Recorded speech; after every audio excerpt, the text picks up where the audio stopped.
My name is Jordan Hallstrom. When I was 18 years old, I was in a motor vehicle accident with my best friend, and I suffered a traumatic brain injury, and he suffered a spinal cord injury.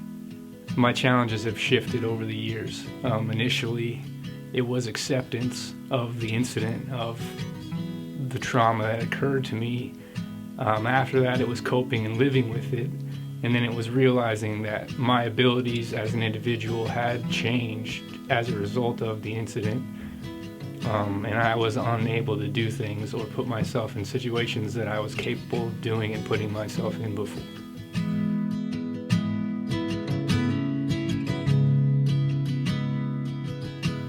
Living every day today for me is difficult because I can honestly say that out of the last year and a half of my life, outside of a part-time job that I would maybe go 2-3 days a week, I'm barely leaving my house 12 hours a week total. That's including grocery shopping, that's including everything else. Social activities are non-existent. So those are a lot of the changes and things that I just can't even bring myself out of my house. Well, this accident happened to me when I was 18 years old. So I was still very young and developing, but at that point in my life, I enjoyed concerts, I enjoyed gatherings, I enjoyed family functions and get-togethers. Nowadays, it's a task. Nowadays, it literally drains every ounce of energy that I have just to be able to sit in the presence of those people, and it's not like those people mean less to me. They mean just as much as they did. It just is very difficult for me, and it drains every ounce of energy from me.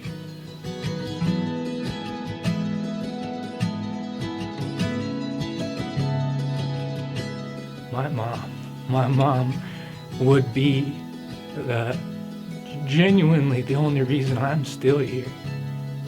At 18, 19, I was on my own essentially at that point, as the state had recognized me as almost an adult or becoming an adult. So had it not been for the care and the concern of my mom, I would have been like many other people who I've come to realize over the last 15 years of my life that they don't have that. They don't have that support. They don't have the backbone that I have.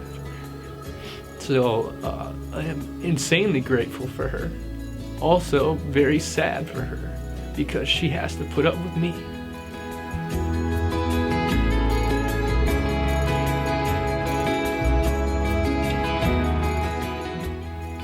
I believe my mother created the app for a number of reasons, but I believe that the main reason she created it is because she heard me on a regular basis, day in and day out, complaining about not having someone who really understood or who really got what I was going through.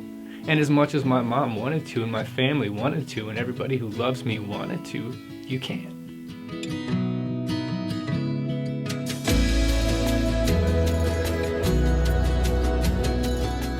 In the sense of normally every day I would have things that I would be worried about and thinking about, and did I do this? Did I do that? Do I need to pay these bills? Did I need to go here or there? And a lot of that stuff is stuff that we all deal with on a regular daily basis, and it's just an individual thing.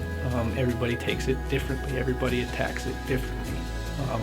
But so for me, that kind of helps with the application in sense of kind of reminding me and also keeping track of where I was, so that if things change throughout the week and I wonder why am I feeling this way, then I can glance back and see, well, this happened or well, that happened. So it does a very good job of helping me to monitor things that I wouldn't normally have my mind on, from levels of activity to completing the appointments and the things that I know I've got to do and I've got on my plate for the week or the month, even for communication, for keeping in touch with folks who maybe do have, who have experienced directly what I've experienced, or indirectly, or however that works. It just gives you that ability to reach out and touch people you wouldn't normally have the ability to do.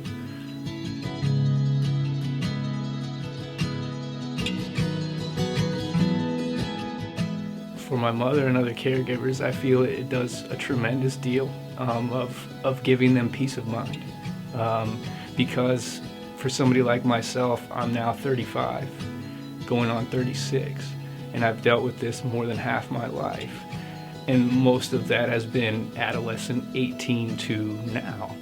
So a lot of that has been my mom being directly involved in my life, whereas I want to grow, I want to expand, I want to move. I don't want to live in Nebraska for the rest of my life. Well, that means me separating myself from my family.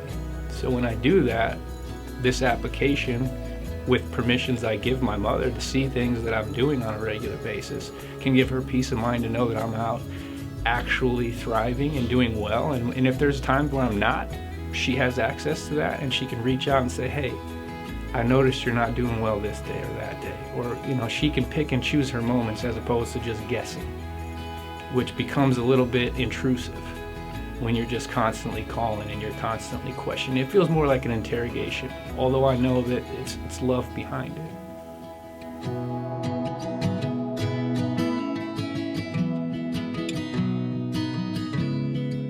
What I would like people to know who are in my shoes is that you're not alone. You are absolutely not alone in this. And the fact of the matter is, had I heard that from somebody like me who had been there, done that at 18, I would have probably started my path differently.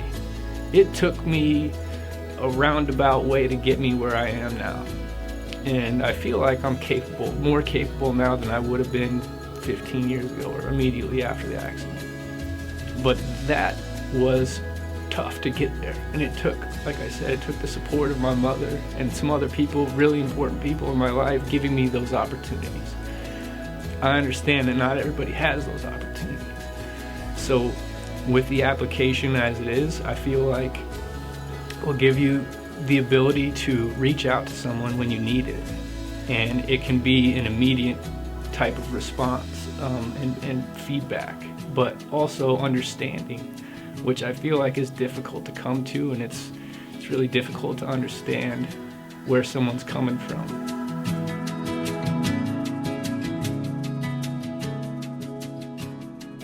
I can't make you understand something you've never been through. And that's the difficulty that many of us on any level who have experienced trauma or an event in life